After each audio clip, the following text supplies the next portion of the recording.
First item on the agenda is adoption of the agenda. So everybody had a look at it. Anything?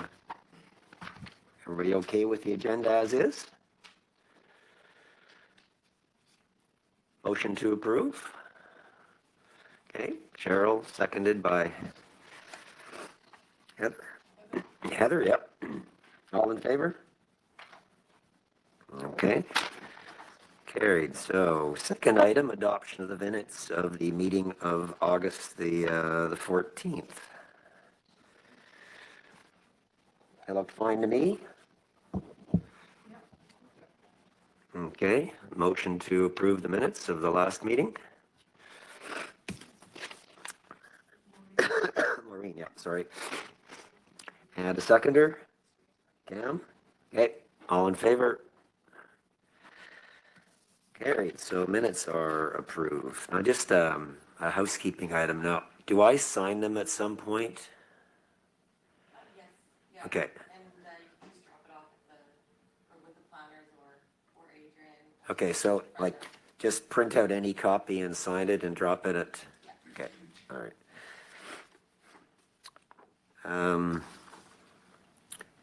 All right, so third item is delegation related to the fourth item on the agenda, I guess, the zoning amendment bylaw application. So I'm thinking, you know, if everybody's okay with it, we hear from the delegation first, Dominic, and then I'd suggest that we then. I'd like to say, yeah.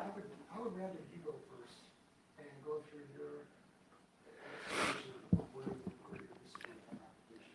And we follow you. Would you be okay with that? Yeah. Okay. That's what I'm asking. I was going to suggest we listen to the delegation first, and then we listen to staff. And then I was actually going to give the delegation an opportunity then to respond to anything that staff says that they care to respond to. And then we could ask questions. Does that make sense? Okay, all right, so over. Why don't we do a quick summary of the proposal, Ben, and then we can hear from the finance department, and then we can respond to that. Yes, yep, yep. Okay, over to you. How's that? Really good. Great. So I think you're somewhat familiar with the proposal to look after Steve and Tammy's property here. We have a 4-hectare parcel that we're looking to essentially split in half between the farmland and the residential component. What we've done is tried to address the community's concerns. Steve and Tammy have talked to most of the neighbors, and I think the biggest concerns, again, these kind of follow planning's concerns, is that we're dividing farmland, and again, that we're introducing some sort of aspect of residential density. So we've put together a little bit of a video to kind of walk you through the property. I think that will probably be best in response to planning's presentation and concerns, and then I can kind of walk you through some of the ways that we've tried to address any of those lingering concerns quite successfully, I think, and we'll leave that with you.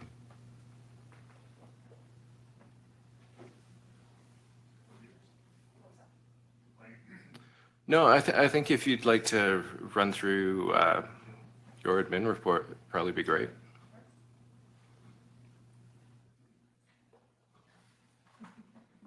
And so I do just have a presentation prepared. I'll hopefully move through it kind of quickly because I think the APC is somewhat familiar with this one since it has come forward previously. So just a quick little run through with the application status. This was submitted to us last April, or just this last April. We had sent out agency referrals shortly after that, with a public information meeting being undertaken on June 14th. The Advisory Planning Commission was set to review this originally on June 19th. Several deferrals were made, leading us to this current date. As of right now, the Regional District Board is slated to consider this application for first and second reading on October 19th, which is our upcoming board meeting date. So just a little bit about the property. This is located at 1238 Gawne Road. The existing OCP designation is agriculture, and the zoning is a bit odd for this property. It is predominantly agriculture 1 with a panhandle onto Gawne Road that is zoned small holdings 1. The parcel is currently sized at just under 4 hectares and is partially within the agricultural land reserve. Furthermore, the property is not currently within a designated growth area, which for the Naramata area would be that village core area. So this proposed rezoning, an OCP amendment, relates to a subdivision proposal to subdivide the parcel into 2 lots of 2.11 hectares and 1.82 hectares as shown on the screen here. Just in terms of relevant zoning provisions, the current minimum parcel size for subdivision for agriculture 1 parcels is 4 hectares. So the parcel is undersized to undertake the proposed subdivision. So then in order to facilitate this proposal, the application is requesting an amendment to the zoning of the property from agriculture 1 to agriculture 1 site specific and part small holdings 3. So the agriculture 1 site specific would apply to that purple area, which would front Naramata Road, while the small holdings 3 portion would be on the eastern side and would have access from Gawne Road. And again, as mentioned, there is that odd small holdings 1 portion of the property, and that would need to be rezoned to small holdings 3 as well. Similarly, the application requests the amendment of the OCP designation of the property, specifically the 1.82 hectare portion, which they're proposing to rezone to small holdings 3, going from an agriculture designation to small holdings. So just a little bit of other relevant information. The property does contain lands that are designated as environmentally sensitive development permit area. Therefore, if the rezoning and the subsequent subdivision are to be approved, and the issuance of an environmentally sensitive DP will be required prior to us signing off on a letter of compliance to the Ministry of Transportation and Infrastructure. In addition to that, the applicant has submitted a supplementary report that was completed by Valley Environmental, which stated that as there's no physical development proposed and proposed lots would maintain their current use, they felt as though there would be no destruction of species at risk and didn't feel that they needed a more detailed or directed environmental assessment at the time. However, they did note that any proposed future development they would recommend an updated environmental assessment be conducted at that time. And then as it relates to the agricultural land reserve, as I mentioned, the property is partially within the agricultural land reserve, kind of towards the Naramata Road side.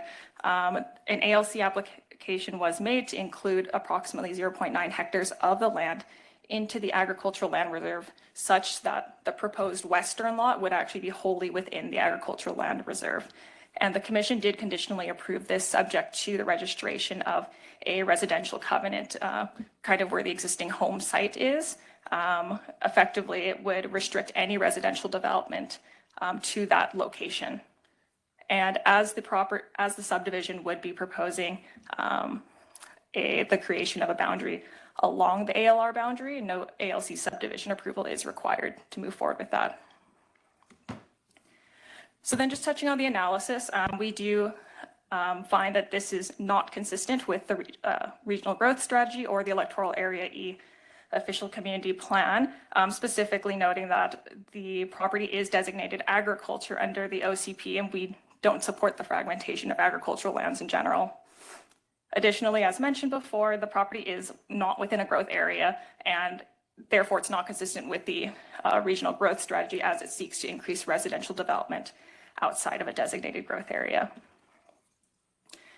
Additionally, we do see that this represents rural sprawl, which could ultimately erode the existing agricultural area. Furthermore, the introduction of rural residential and residential parcels into an area that does currently contain farming uses can increase potential conflicts that we would see between farm and non-farm uses. And lastly, we typically are supportive of maintaining agricultural parcels as a single unit, and this is just a means of ensuring that we hold agricultural productivity and viability in long term.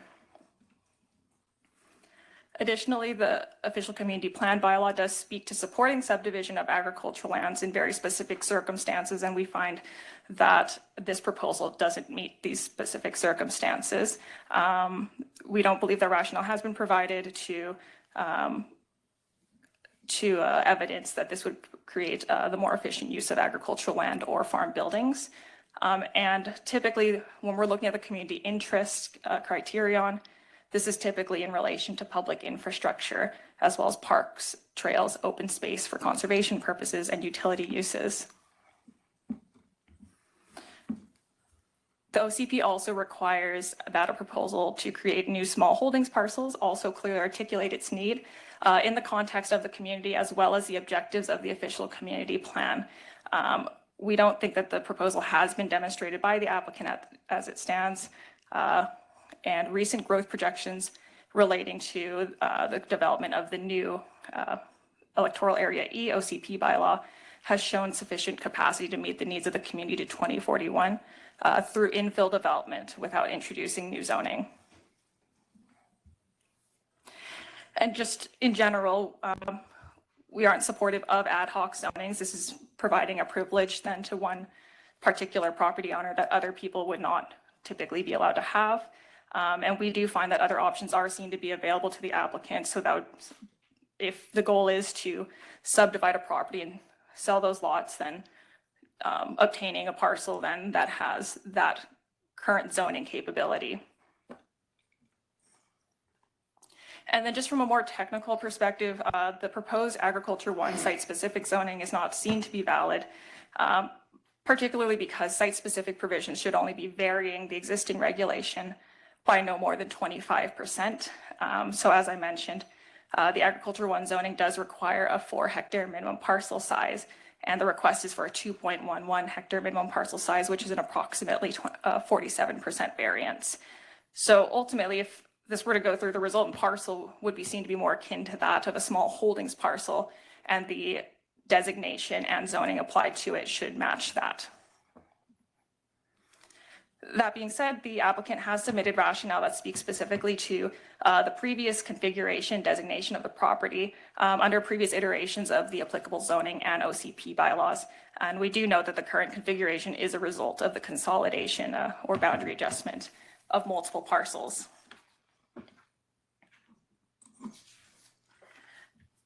So I tried to map it out and illustrate it as best I could. So these were the 3 original parent parcels of the property. You can see a majority of the property is in that blue area. So parent parcel number 1 being in purple, that is what is now 2290 Gawne Road. Parent parcel number 2, which is in orange, was actually a Crown Grant parcel, which was partially consolidated both into the purple lot and the blue lot. And that consolidation was actually a requirement of the Crown Grant as it was issued. And you can see then that in the OCP bylaw in 1993, the designations that applied to 2 of the parent parcels on the east side there were small holdings 2, and they both retained agricultural zoning, whereas the western portion of this parcel predominantly was farmland OCP designation with agricultural zoning. That being said, we do find that returning the property to its previous state would run contrary to the more recent land use directions that have been set out by the board, and this specifically speaks to the designation of the property under the current OCP bylaw. So in summary, we do find that the proposal is not consistent with the regional growth strategy or agricultural designation under the OCP bylaw, and our administrative recommendation is that the application be denied. Thank you.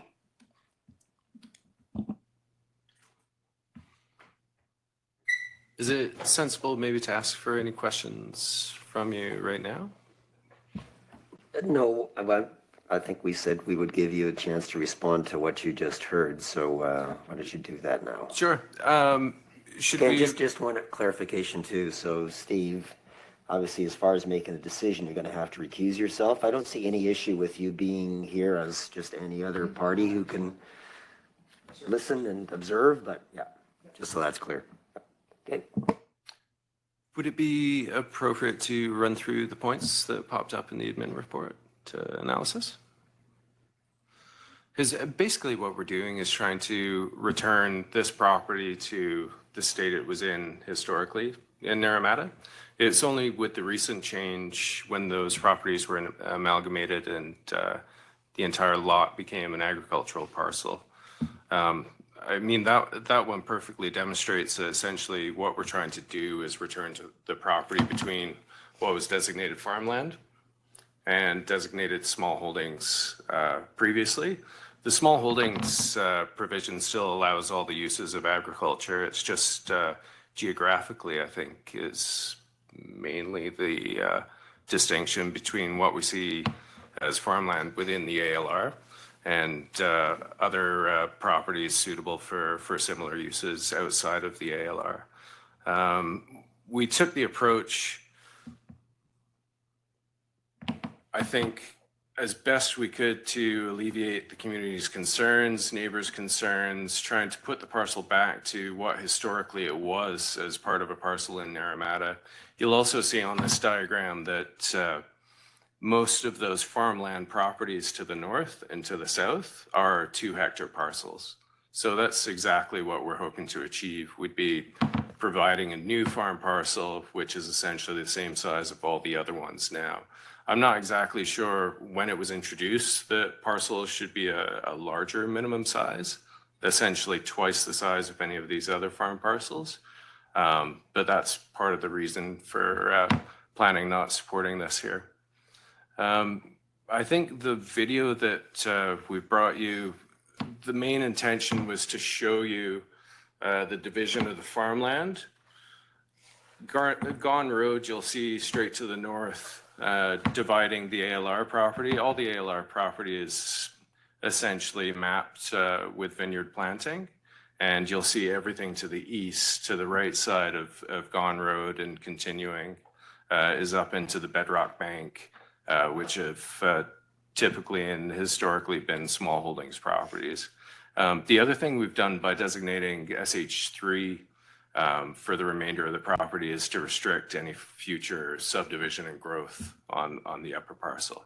So that was the big distinction between SH3 and SH1, which is the zoning of the cluster of residential development next to the lot. That was the main reason we backed away from our proposal several months ago, because didn't really think it through, that making it SH1, and I had a neighbor that was quite concerned about, well, you could build another house there if we did that and everything, and going up our driveway. I said, that would never be our intent. And so we looked at it and said, well, if we did it SH3, oh, I'm sorry, I got a kind of horse through. We changed it to SH3 because when we originally were going to propose this, we didn't really think it through so much, and we were going to make it SH1. We would never build there. We would never consider building it there. But one of my neighbors had concern that, well, if somebody knew about that property, you could grant them a right of way up your driveway and build. And I went, we would never do that. Well, so anyway, we looked back and we said, well, if we redo that to SH3, then by definition, nothing could ever be built there again because it wouldn't meet the minimum lot size. So that was the reason for holding things back a couple of months ago and changing it from SH1 to SH3. Okay. You'll also see the other thing we've tried to show in the video is the inclusion of the remainder of that vineyard parcel, the farm parcel, to the ALR. And that was conditional of the introduction of a residential covenant, so that only within that covenant you'd be able to build in the future. And there's been a home site there historically until about 2021, I believe. You'll see that pop up there, the new residential building covenant. The inclusion of the remainder of that parcel with the ALC was conditional on us creating that covenant. So that's in place now and about to be registered at land titles. You'll see the area that's genuinely environmentally sensitive, bedrock, and not suitable for farming, which contains proposed Lot B. The parcel there showing that it was in the OCP until 2005 as small holdings and similar to the existing SH1 above. This will kind of give you a look over the environmentally sensitive area and the bedrock. Steve and Tammy have some small vineyard plantings that they use for their own purposes there. Right, if I can, Sure.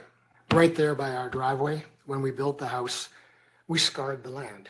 And I think we've all seen that when people go ahead and build, if they don't remediate the land, it takes centuries for it to grow back. And we can witness that by what's going on off of Gawne Road with that big development there. That's been a patch of land that was denuded some time ago. Nothing's going on. So what I did was I went ahead and at some expense planted all these vineyards there with bringing in some soil and everything like that, largely to sure have some more production, but also as a landscaping so it wouldn't look so terrible. And it's actually worked out quite well. So that upper portion right there, right when you're coming up my driveway, and if you're coming up, that small portion to the right, and then all that to the left is new planting.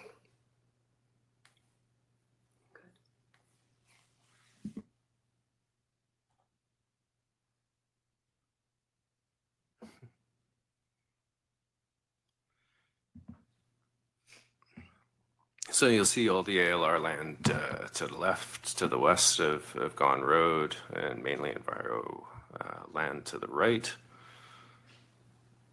I think the geography is quite clear there. You'll see it's mainly planted, and you'll also see that they are predominantly 2-hectare farm sites in those property or smaller.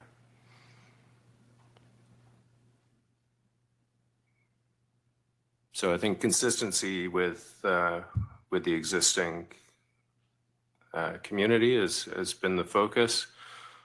The small holdings residential neighborhood around that cul-de-sac on Gawne Road, which is also the access to Steve and Tammy's property along the driveway. That's also, again, the extent of the ALR, which we've just added, and gives that new subdivision line. And the point that the small holdings 3 zoning does restrict further subdivision or development on Steve and Tammy's property.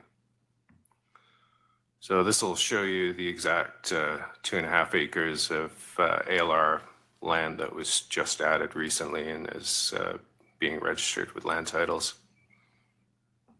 Excuse me.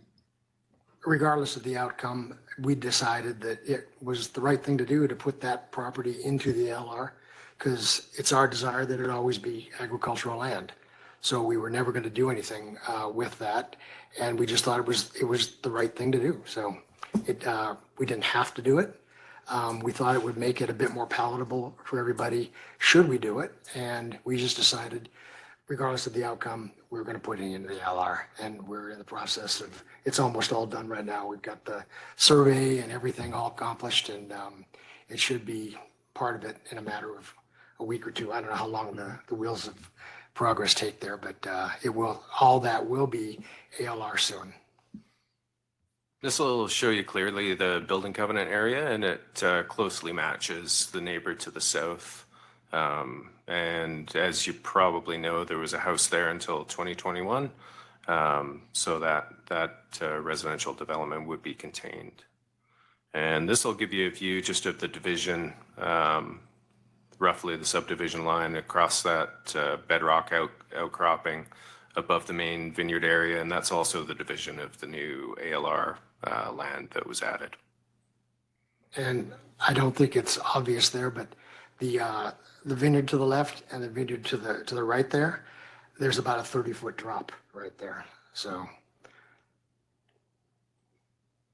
And then moving forward, this just shows you how the same kind of farmland agricultural division exists pretty much the whole way down the valley, primarily environmentally sensitive, species at risk, non-developable, non-farming area up above.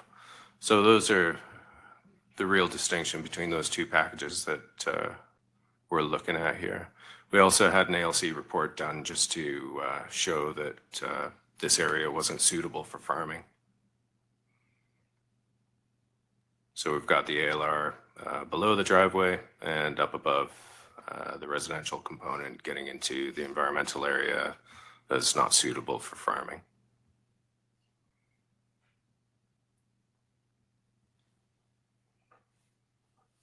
And just the point again that historically, this upper parcel was small holdings. And our property goes roughly to the right of that little pergola there on the Kettle Valley. So that's about the southern extension of that piece of property.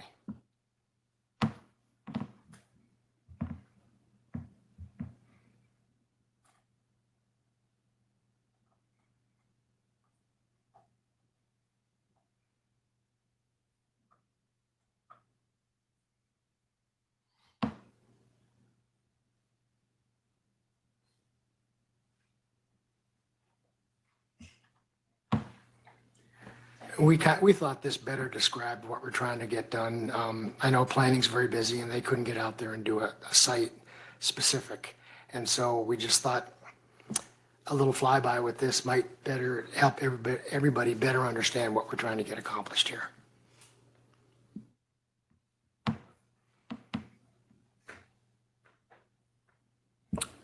Is that the end of your Yeah, I think comments? if there are any questions, that would be great. Okay, so Well, that was a little different than what we had envisaged in that you didn't you didn't present and then respond to staff. You presented afterwards. So I'm going to ask staff, any reaction or response to what you just heard? No, I understand what the applicant is saying. I mean, it's easy to look backwards and see what was done in the past. I mean, these proposals are difficult for us at a staff level because, of course, the board's strategic direction in relation to certain types of land uses changes over time. And generally, I'd say for the better part of the last few decades, you know, recognizing how the valley was developed 100 or so years ago, that the board has encouraged the consolidation of farm parcels to make them more economically viable, right? So I get that this parcel has been consolidated with other parcels. We can see where farming has crept up the hillside or been expanded up the hillside. And so when it comes back that we'd like to revert to the way it was before, I mean, it's a very challenging proposition for us in planning, especially given the criteria that we have within our various plans that we're supposed to be using to assess these, which is it for home site severance? No. Is it potentially making the agriculture of the land more viable or economically efficient? That's not clear to us. We don't see how subdivision results in that. And then the last one, the community interest, which we've generally understood to be, you know, public infrastructure, right? So is the subdivision being pursued to provide parkland, new roads, utilities, et cetera? And that doesn't apply either. So that's kind of where we're coming from, that, you know, we're encouraging consolidation of farm parcels, and this is seeking to undo that, what was done 15, 20, whatever it was years ago when that land was sold off. But Chris, as you can see, that's partial B here. It's not farm property. It might have been zoned farm property 15, 20 years ago. It's not farm property. With regards to making it SH3, I did that for one of our neighbors that was very concerned that we would allow and grant a right-of-way for somebody to build there. We would never, ever do that, and we made it clear that by just doing it as SH3, that could never happen in perpetuity. Also, one of my neighbors was concerned that if on the part that we're going to be an ALR, one of my neighbors said, well, you know, they could go right up through the vineyard and build a house right up at the top there by my driveway area. And I wouldn't like the view of that. Well, I looked at him, I said, well, neither would we. We wouldn't allow that, okay? Because that would be foolish to do that. But then again, the comment was, well, you could. And I said, okay. So that's when we went and we decided to go ahead and do an ALR site specific, so that should anything be built there in the future, it would be right off of Naramata Road, right in that one little section there. Mm-hmm. And we're memorializing that with the ALR right now. Mm-hmm. So what happens in the future, that will be done, and then SH3 is done. So what we've done, I personally think, we're kind of keeping in concert with the overall flavor of Naramata. We're limiting the growth up on this SH3 area. The house that was there was 70, 80 years old. Just say it. It cost me $40,000 to dispose of because of asbestos and lead and everything. But we did it all properly. And so what we've gone ahead and done is to, I hope, answered my other neighbors' questions that there would never be a house close to his property there. Mm-hmm. And all the other neighbors that are touching it and across the street have all signed letter that they have no issue with what we're trying to get accomplished. What that means. So anyway, that's it. I think it's important to look at the access to that proposed site, which I think was, historically 2280 Naramata Road, which is the lower parcel, Lot A. So 2280 Naramata Road, the access is from Naramata Road. The existing farm site access would be from that same access, as well as any of the residential construction, if that was a component. If someone was farming that property, would again be off Naramata Road. So we'd be eliminating that farm access off Gawne Road. It would be strictly residential use. And I don't necessarily agree that, because in the last 5 years, we've consolidated 2 parcels to suit zoning by making them all agricultural, that this is an agricultural parcel as a whole.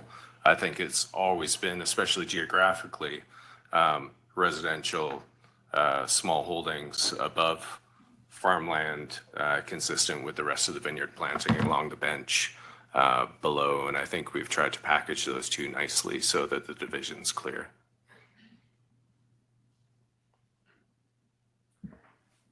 Okay, I guess now's our opportunity to ask any questions.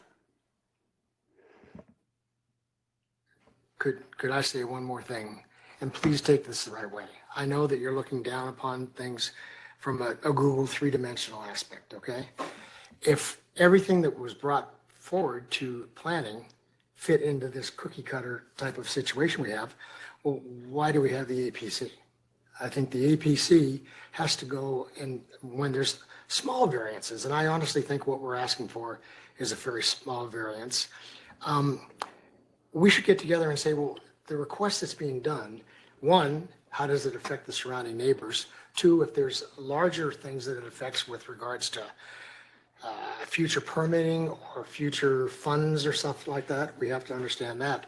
But to me, the APC is to go ahead and work for the citizens of Naramata and say, okay, what you're asking is this.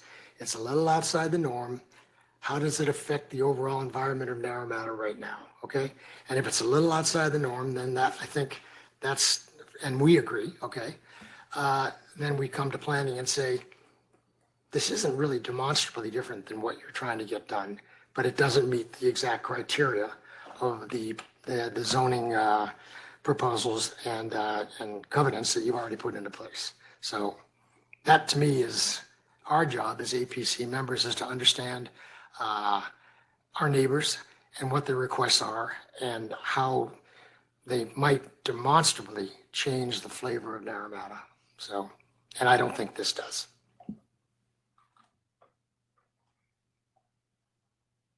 Can I just ask, I'm a little bit confused about you can't do anything with the property that the house is on, right?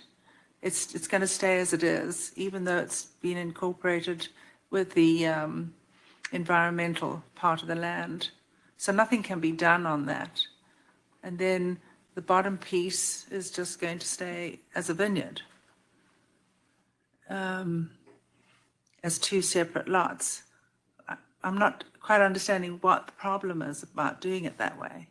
Who's it going to affect by having a house with the top piece of land and the house as one, and then the bottom bit, the new with the that's been incorporated into the ALR now? Am I making myself clear? No. Well, I may not answer your question, but it's not the way we look at it, right? So we're looking at this as a parcel that's been designated as agriculture. So the board's preferred future use of it is agriculture, right? And the board has set out that a minimum parcel size in the ag designation is 4 hectares. And so the applicant is seeking to create 2 hectare parcels, right? One of which you could argue is going to fragment the ag land, although I appreciate that the majority of the ag land is going to be on the west side of the proposed new boundary line. So I guess I would turn the question around and say, what is the concern then that you have with the number of houses that could or could not happen on the parcel? No, I'm not concerned. I'm just thinking that you're only going to be able to put 1 house on the new proposed, the ALR, the one that's accessed from Naramata Road. That's, you can only put one house on that. And then the top bit, you can't add any more houses onto the other parcel.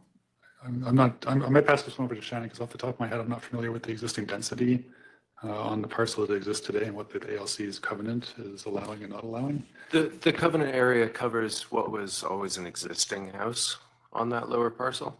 Yeah, I guess what I'm getting at is our zoning allows for multiple dwellings on a parcel based on size. But right? you'd be subject to ALR regulation now for that lower parcel. Well, they allow multiple parcels or dwellings on a parcel as well. Well, as well as any other farmland, principal and accessory. Well, I know, but if the question is number of dwellings, then we need to sort out how many are allowed in each parcel. Oh, sure. No, I think maybe the question was about the upper parcel where the existing house is. There's no potential to subdivide there, not to mention it's environmentally sensitive area, so there would be no future development up above. The question wasn't subdivision, it was dwelling units, right?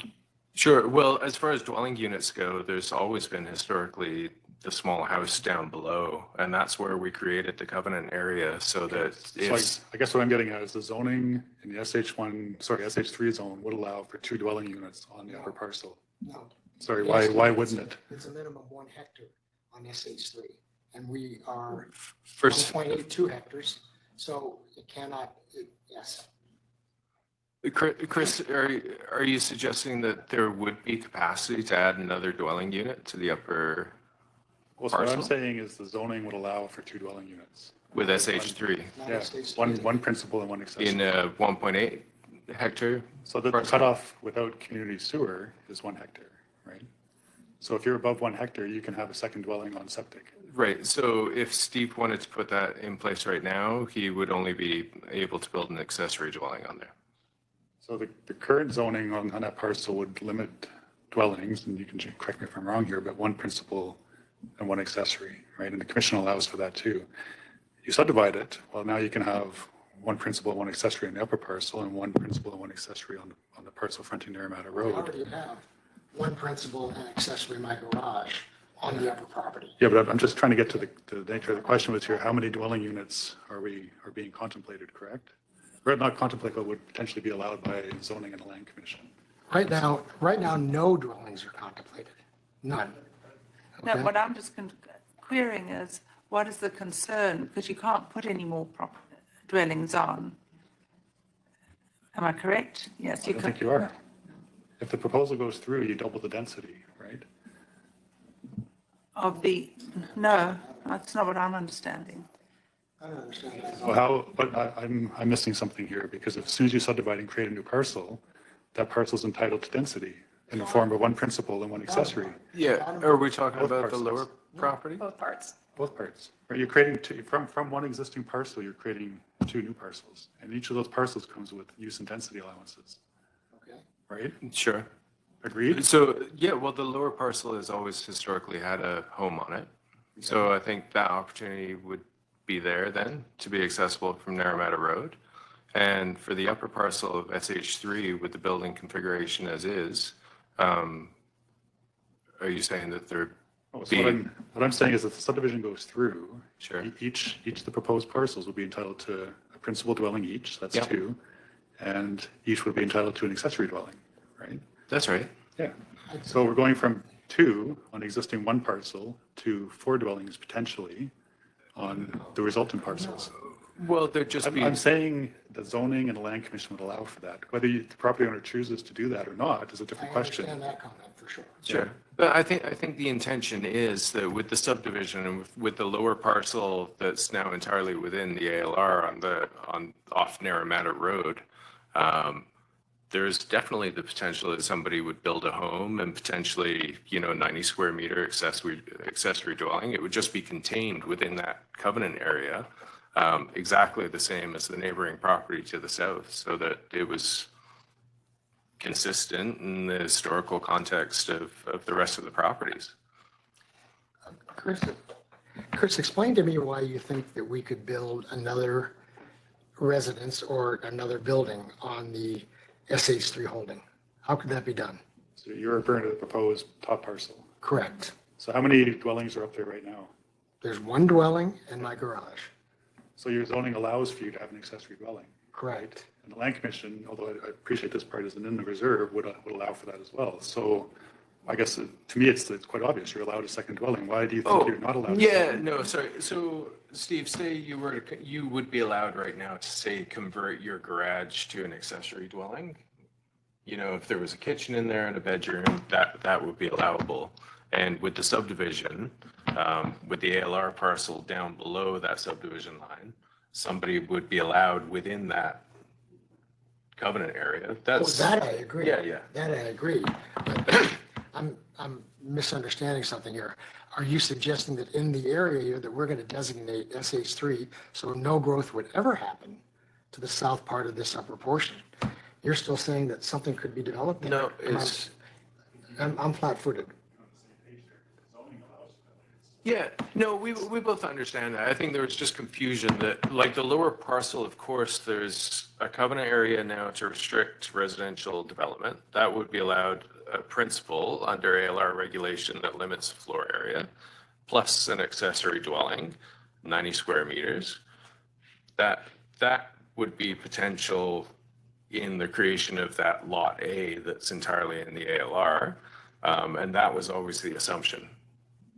You know, that somebody would have that potential to reinstate 2280 Naramata Road where the old home was, and build there. But that's why we created the covenant area, so that, you know, development couldn't happen anywhere else on the property where it's been farmed.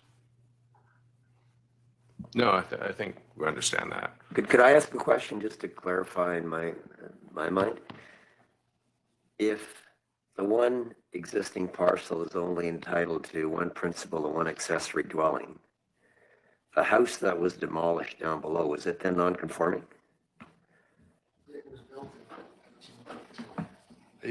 Yeah. I'm presuming then the fact that there is two houses on one end on that parcel was actually not consistent with zoning. Is that correct? I don't know all the details of what was demolished, right? But theoretically, for argument's sake, if it was 80-year-old house, it's quite possible it could have been of a small enough floor area that it would meet our accessory dwelling provisions, in which case it would be allowed. But I mean, there's lots of instances where we see those older houses that don't meet our accessory dwellings. And so if it's got a floor area of 140 square meters, say, and we allow for 125, then it's non-conforming. But it's not non-conforming in the sense that you can't have the second dwelling. It's non-conforming in the sense that the floor area is too big for what we otherwise allow. But I don't know enough details on what was there to. Yeah, that sounds about right. I mean, if it was all on one parcel, whether it was age or the fact that the principal dwelling was up above, that would have been taken into consideration. But yeah, it was never not intended that by the creation of that ALR parcel down below, and we created that residential covenant area with the assumption that if somebody purchased that separate parcel, they'd build a small home and have the same potential under zoning to build there. Okay. So Maureen, did you get the clarity that you wanted? Well, my question was, why are you concerned that they can have the top piece of land and stay as it is now, and then subdivide, extend the bottom bit so that you've got another separate piece of property? Yeah, well, I think I went over that. So like when we look at it, we're not looking at the same lens that I think you are. We're not looking at the dwellings. I mean, for our purposes, it's primarily trying to preserve agricultural parcels in their current configuration. Yeah, that's what I'm. Yeah, not supporting subdivision unless it meets certain criteria. And in this case, as we've said, we don't think it's meeting the criteria that's set out in the bylaws, right?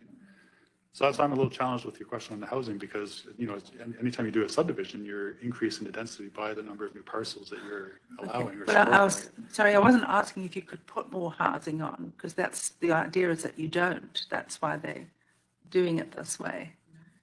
And so that but you don't understand. Well, what do you mean doing it this way? Like by subdividing, you're doubling density, right? By doing what they're proposing to do, that you keep the main house, the big house there that I'm looking at, and the garage on the piece of property that's a lot of bedrock, and then they're just the small little vineyards below, and becomes one property, and then the rest goes into Well, the so new property. that's why I started by asking Shannon to maybe correct me if I got something wrong here, but in the absence of a legal instrument that sets that out, which I'm not aware of, the zoning allows for 2 dwellings on both of the parcels, and the land commission would allow for a second dwelling on that lower parcel too. So to me, it's like, it's not a question of can they do it, it's like, yes, the zoning allows for that to happen. Oh, we're not getting to- Chris, I understand the lower portion, okay? Yes, we'd be asking for that to be in the ALR, and according to ALR rules, whatever dwelling the ALR would allow could be done there. I just don't understand. You say this upper portion is agricultural. Well, as evidence, it's not agricultural, okay? It was deemed agricultural 15, 20 years ago with probably no site visit whatsoever. It's not an agricultural piece of property. And we propose to leave it unmolested like that for people walking up and down the Kettle Valley Railroad. You can see there's pergolas and there's benches right there. Many, many people stop, and we would not do anything. The reason, maybe I'm misunderstanding something, but the reason I went to SH3, because the way I read it is that on SH3, the minimum lot that you can develop a home on is 1 hectare. All right? No, I think, if I'm understanding correctly, it was SH1 previously? And so that's why SH1 I is changed 1/4 hectare for subdivision It's purposes? just talking about future subdivision. With SH3, that wouldn't be Yeah. possible. So theoretically, but for argument's sake, on a, 1.8 hectare parcel, is that what's being proposed with an SH1 zoning? No, in SH3. No, No, SH3. but for argument's sake, it was previously SH1, but you changed it because you wanted to restrict density, but that That's previous zoning, somebody could have come forward with a strata subdivision proposal, put their own community sewer in and done a 6-lot subdivision. Well, Yeah. that's why we changed our Yeah, application. but that's subdivision potential, that's not dwelling density. No, that's right. But I mean, the idea, like, we're talking about 2 dwellings up here. If we converted the garage with say, a kitchen, those would be our 2 dwellings, which would be allowable.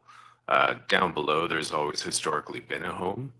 The wording I don't like from the planning department is that this is representative of urban sprawl, when there's been a home historically always off Naramata Road.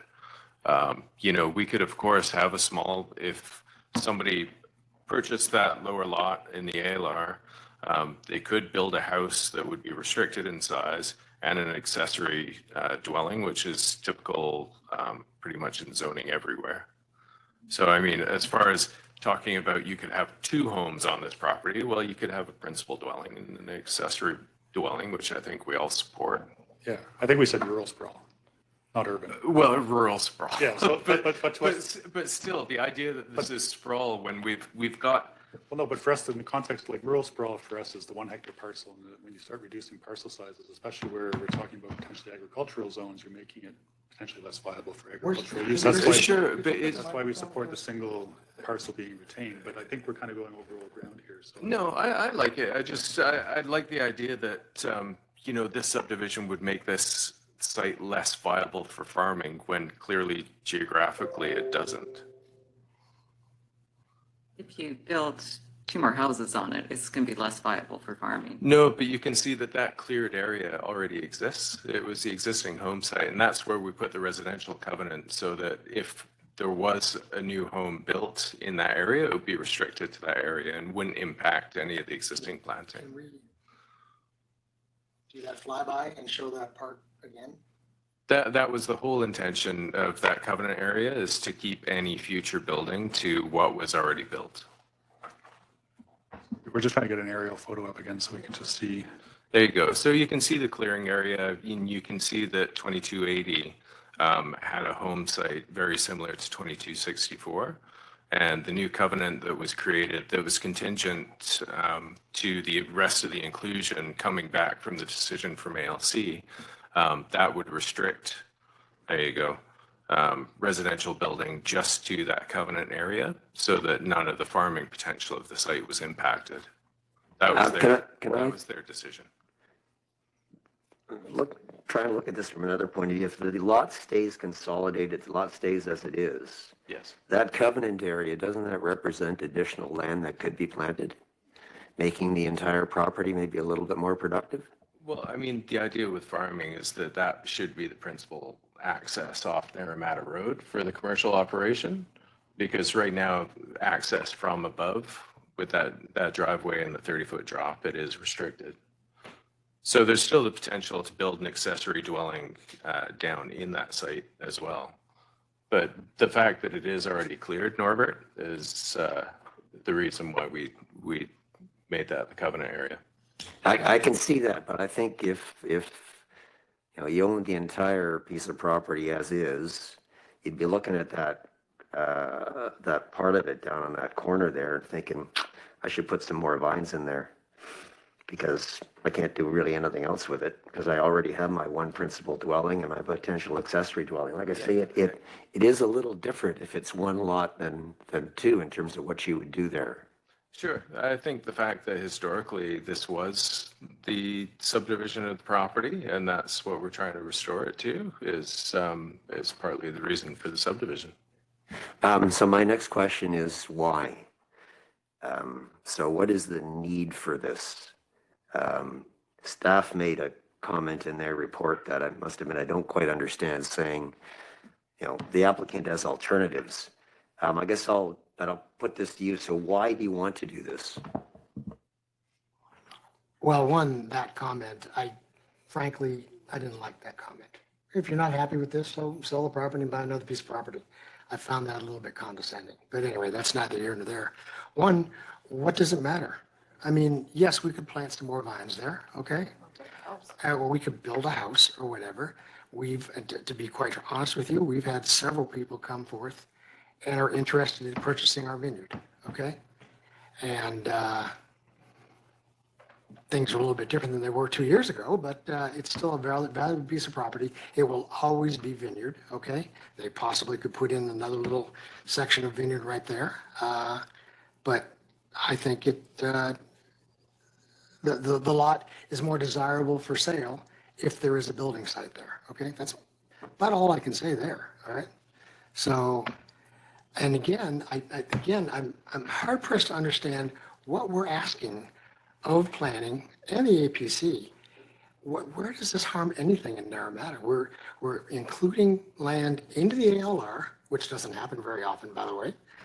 Our upper portion, we have some misunderstanding here, but my understanding of SH3 is that because we already have our house and our garage, nothing else could be built on that because it doesn't give enough room or doesn't meet the amount of 1 hectare to go ahead and do it. You need to have 2 hectares to divide it to make it at SH3 for 2 building sites.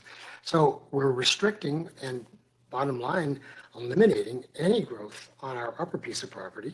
And we're adding property to the ALR with the potential of maybe sometime in the future, somebody could build a home down there, which doesn't harm, and it's much less harmful than what's going on in some other aspects of not only Naramata, but on the bench itself. And it would be a very logical place if somebody wanted to build a residence there to build one, okay? And I don't see where it affects the overall flavor of Naramata. And honestly, this is just me speaking.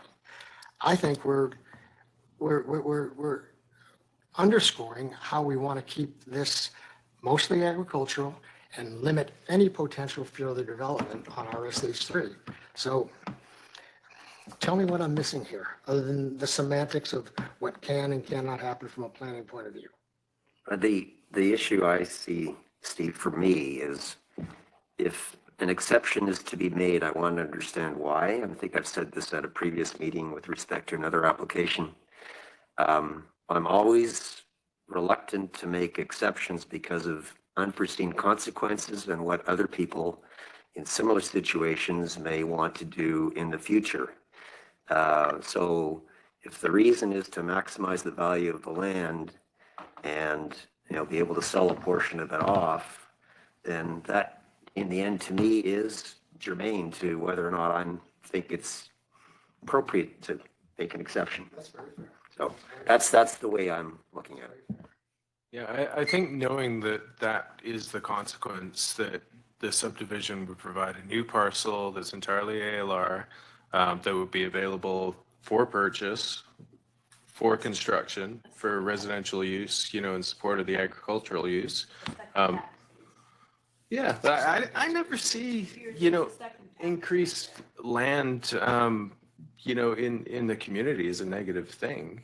It's how it's used. So what we've tried to do is restrict the way it could be used, maintaining the existing vineyard and restricting the residential development to the historic home site.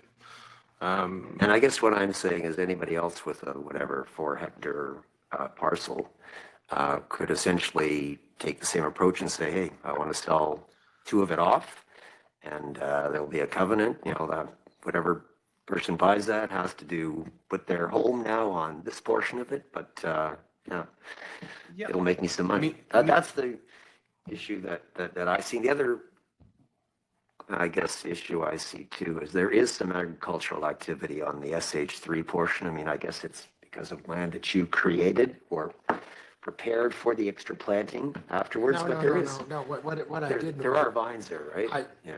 And I planted them. Yeah. So that when people are looking up towards the house and everything, they didn't see much like what's happened on a lot of the bench property, just a scarred piece of property with dirt that we all know takes years to grow something up there, if ever. And so I spent quite a bit of money planting that kind of for landscaping, but also for vines. And it's worked out wonderfully. I've got a little piece of production property right there. We have I don't know, it's a little over an acre of Cabernet Franc, which did very well this year, considering what all the stuff that happened. But I did that largely to, it's going to sound like BS, but to accommodate my neighbors so that when they see my property, it looks good. It doesn't look like a big scar on the land and everything. And that was planted subsequent to the road being built up there. Okay. You know, another thing that we did, our neighbors to the where it says 2290, they came to, I don't know what whoever makes these decisions, but they wanted to tap into city water. And so there was a proposal to go ahead and bring it all the way down. If you're familiar with Gawne Road there's some very tall poplars. They wanted them to go ahead and build all the way down there for the tune of $300,000. These people don't have $300,000. So I went ahead and granted them for free access through my property and then down our driveway there so that they could tap into water. And I said, my only request is that you make it look as nice as it was, you know, as it was before. And they did an exemplary job. And so that had probably cost them $30,000 or $40,000 to build that line and tap in there. And so now they have city water. This is the kind of neighbors that Tammy and I are, okay? And again, I know I'm being ridiculously redundant here, but I think what we're trying to get accomplished here, although it doesn't fit exactly what planning says is the restrictions and everything, I think it's in concert with what Naramata is and it's going to be. And yeah, that's exactly why the APC is here, to look at things like this.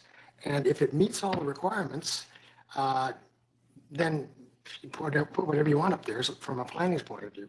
I think our job is to go ahead and look at every single application like this and say, what does it really mean for Naramata? Does it change the environment? Does it do this? Because I don't think Naramata by its very nature is going to fit into the cookie cutter that goes for the rest of the bench here, all right? So I know I'm getting argumentative and I apologize if I am, but that's my story. And I've got Any more questions? Yeah, I've got one question. The consolidation, was it driven by staff or was it driven by a previous owner? Like, why was it consolidated? Because obviously it was 2 home sites at some point, so why was it consolidated originally? So when that Crown grant was given to the previous property owner, that was actually a term of the Crown grant that it had to be consolidated with the neighboring property. Yeah, so my struggle with this is similar to Norbert's. I understand the past, the historical, what was here, but the precedent that this would set for subdivision won't have an asterisk for the history of it. So my worry, again, is I totally understand it. I understand what you're trying to do, and I don't think that it's necessarily, unreasonable, but there's a lot of parcels that are going to be in the same boat and will see this and won't have to look at the history, and they'll just see that I can sell half my vineyard or whatever. So that's my struggle with it personally. I think you'll find that this one was unique specifically, just in the fact that only a small portion of that proposed lot A was ALR. So if you ever do run into a 10-acre vineyard planting, which to be honest itself is a bit rare in Naramata, I've been doing work in the valley and have been a resident here 20 years. Done a lot of work in Naramata. You'll see all these neighboring properties are a lot closer to 2 hectares of actual vineyard planting, and they're protected by the ALR. So that sort of potential for subdivision adds that ALR level of application that would never be approved in the first place. So I do find this entirely unique, and it was mainly the reason why I was happy to be involved. I just seen it as a sensible way to create a 2-hectare parcel that's entirely farmland with the potential for a small residential portion and all the allowable uses of ALR contained and packaged. I don't know if there's another property in Naramata where you could actually do this way. Any more questions? Okay, would somebody like to propose a motion? Oh, sorry. Oh, I think I could sit here. Well, I think Oh, I'm recused. I don't see any issue why he can't observe. Anybody else can observe. Why shouldn't Steve be able to observe? If it makes everybody feel more comfortable. I mean, Well, I mean, I can run and check with the legislative services folks, but I'm pretty certain that when there's an APC member who's declared a conflict, that he has to leave the room. oh, does he? Okay, all right, there you go. Oh, you're not? I'm not part of it.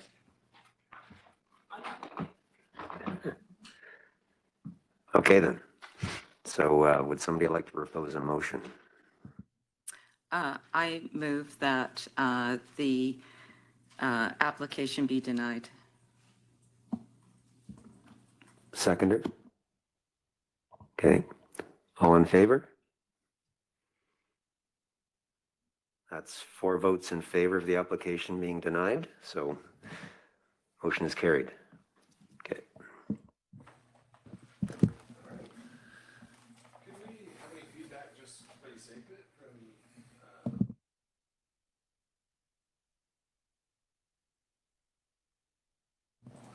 I think for the sake of time in our APC meeting, that it'd be best if we connect offline. Yeah, and I would add to that you're not part of the APC, you're just a resource to it. The APC is its own commission appointed by the board. Just for the community.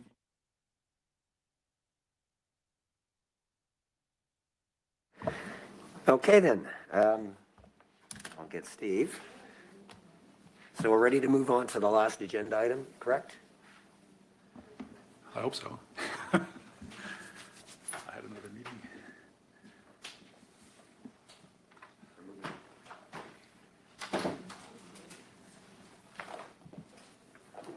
Sorry, can I ask just a quick question, just from my understanding? Does this still go to does that last item still go to the board on the 19th? Okay. Okay, so over to staff. Sure, thanks. And I'm cognizant of time, so I might go through these quickly, but and I'm happy to take questions at the end. So just as the first slide indicates, so this is a discussion or a presentation on the draft Electoral Area E OCP, which we've been working on for the last number of years. I have some slides that might speak to some of the recent steps further on, but the reason it's before you is an APC. And I appreciate that the APC has not been involved directly, although I appreciate some of the members might have been involved in the OCP discussions leading up to this point. But the APC as a formal group has not been involved in the OCP, so I appreciate this is the first time you're probably seeing it formally as a group. So I just want to give some quick background to the OCP. As the APC may be aware, we have 9 electoral areas, of which Area E is one. 7 of those electoral areas have OCPs. We have a schedule for when we review OCPs.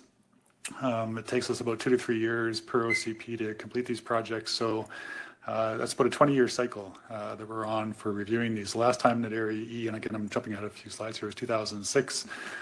Rural Oliver Area C was actually our next APC due to be reviewed, but at the time, the area director requested that Area E be moved forward in the schedule because of the development pressures in the community and some other issues. And so the board agreed to that, which explains why we're here today. So in terms of, what staff generally look at when we do OCP reviews, it's what's going on within the community. So, the community, and I think I've mentioned this before, but certainly in relation to RGS and some of our other OCPs, it's very different than a municipal environment. With the regional district, the issues could be community specific to that electoral area, but then there's also issues that are regional in nature that have engaged the board's interest, and the board has taken a position on, which have to be incorporated into the OCPs. And sometimes there's conflict with these, vacation rentals being a point or case in point. But other things that we look at, so regional growth strategy, what's going on with that particular bylaw, any utility projects that might be going on. So the one we have listed here, obviously, is the liquid waste management plan, which would be the proposed community or possible proposed community sewer for Naramata. Community desires and concerns, which is another way of saying, what did we hear from the community when we went out and did surveying? Ask for input, identify your top priorities or concerns, and how can we, if at all, address these through a efficient community plan. We keep tabs, obviously informally or anecdotally, about what's going on within that particular community based on what we see coming through from building permits or other agency referrals. Is there a lot of change occurring? Where is that change happening? How does the current plan address it? If there's not, why might that be? And then there's other considerations as well. Obviously, as a local government, we're kind of at not the whim, but when the province makes legislative changes that affect us and tell us to do something, we don't really have much of a choice other than to do that. So the climate action change adaptation, that's an example of where the province has introduced recent legislation that updates how local governments are supposed to be responding to climate change. And obviously that then has flow-on effects into the drafting of the OCP. And then anything else that comes out of engagement, and so that could be with various provincial agencies or ministries such as MOT or ALC, local First Nations, Interior, Health, sometimes even community groups, ratepayers associations, community associations, etc. Now, a lot of this presentation is based on an earlier presentation that we gave to the board, I believe back in May or June. And the board has a policy that we're supposed to alert the board to any significant changes that might be coming as part of the drafting of a new OCP. The second part of that is we're also supposed to identify any subdivisions that might be affected. So in terms of trying to put together the presentation for the APC today, rather than try to go over the whole range of changes and whatnot that's been done with the plan, I figured the best place to start was probably the same presentation we gave to the board. What are the high-level items that are changing?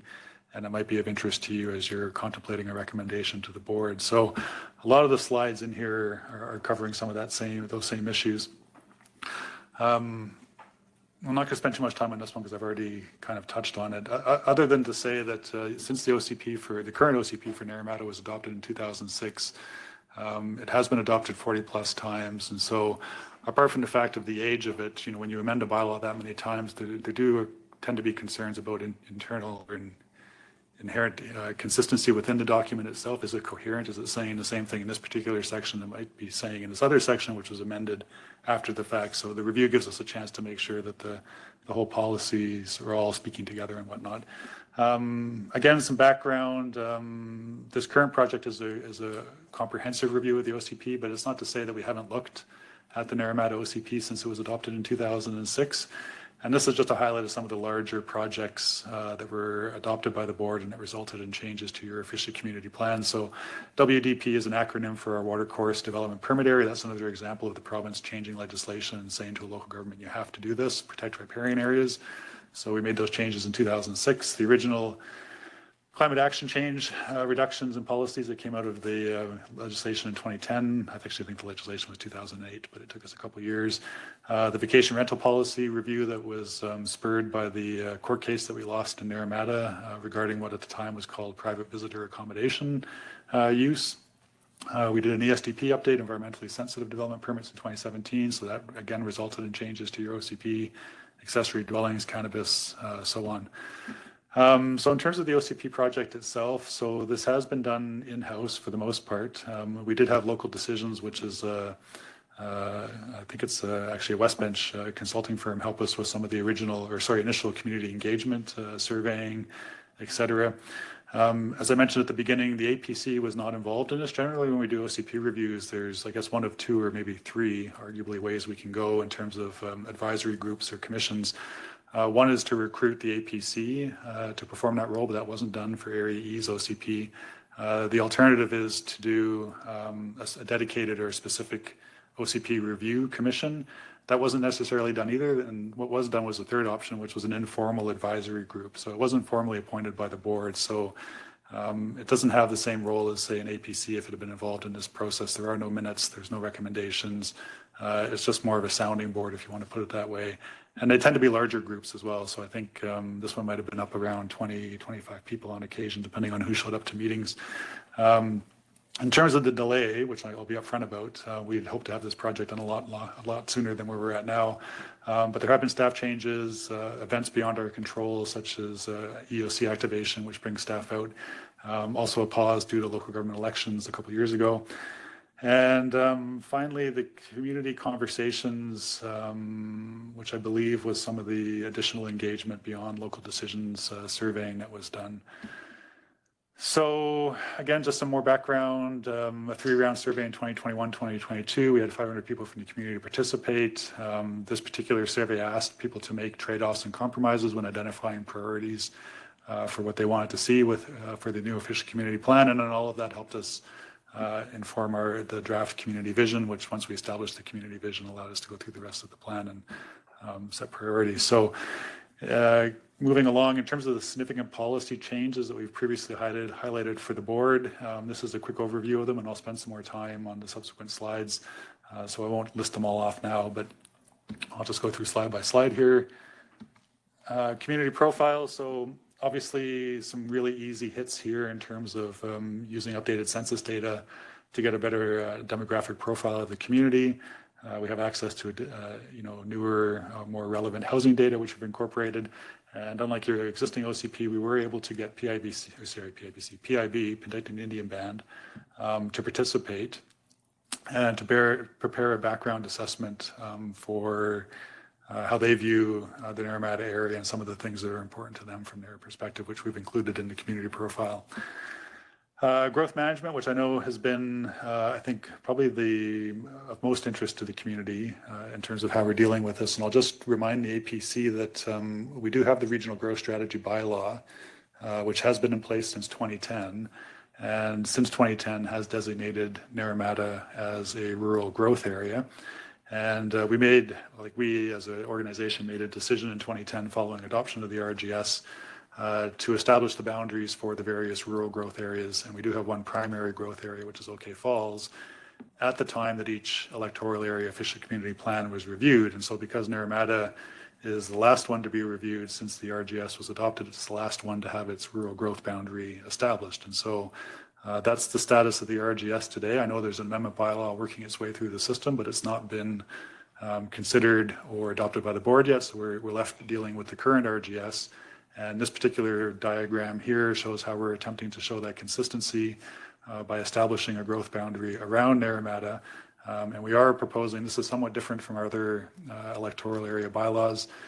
It is proposing a layered approach, which we think is reflective of some of the concerns that we heard from the community when we were doing the surveying.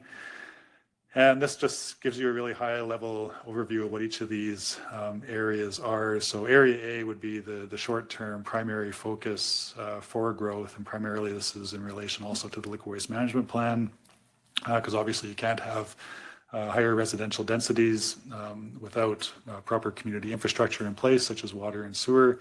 Area B would be for longer term growth. And I think this, I know we're saying here phase 1 of the liquid waste management plan, but it might take a little bit more time for that to be developed.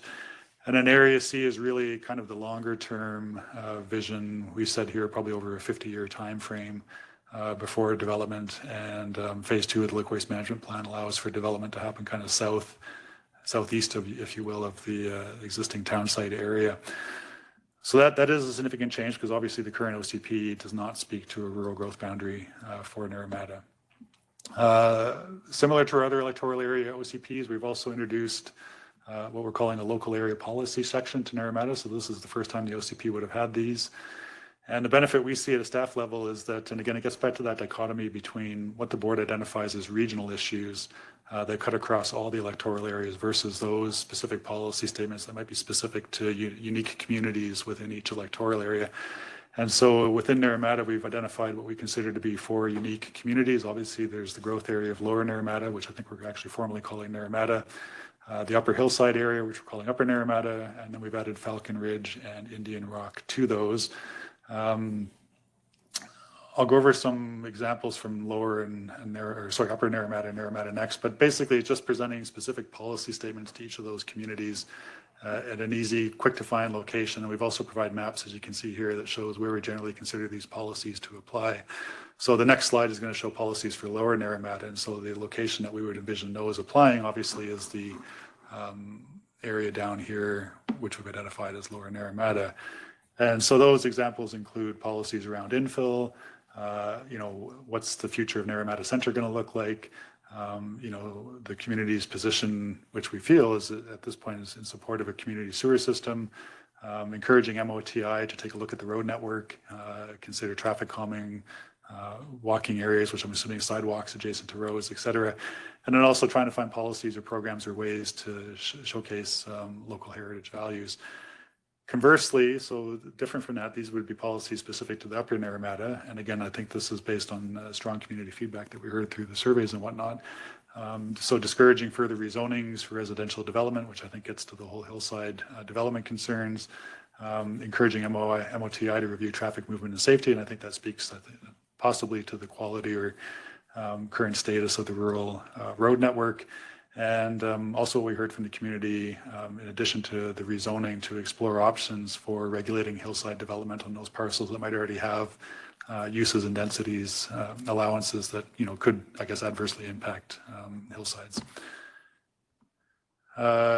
Moving on now to some of the specific land use categories. So for those familiar, resource areas, a designation that we generally apply to Crown land or larger district lots, 60 hectares, 20 hectares in area.